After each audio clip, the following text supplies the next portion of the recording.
how to take HD screenshot in laptop, PC, computer.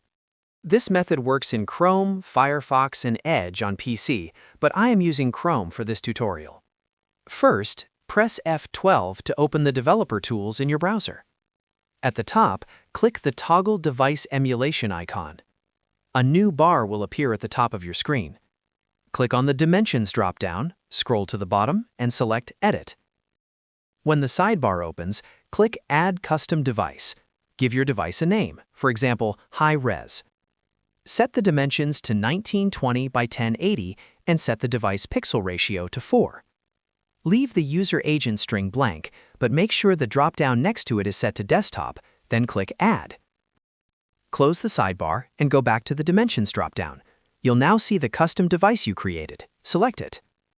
Now for the slightly hidden step. Click the 3 small dots in the upper right corner of the Developer Tools window and select Capture Screenshot. Choose where you want to save the file, and you'll get a perfect high-quality screenshot of the web page. You can also select Capture Full-Size Screenshot to capture the entire web page in high resolution. If you found this video helpful, don't forget to like the video, subscribe, and press the bell icon for more quick tech tutorials. Thanks for watching.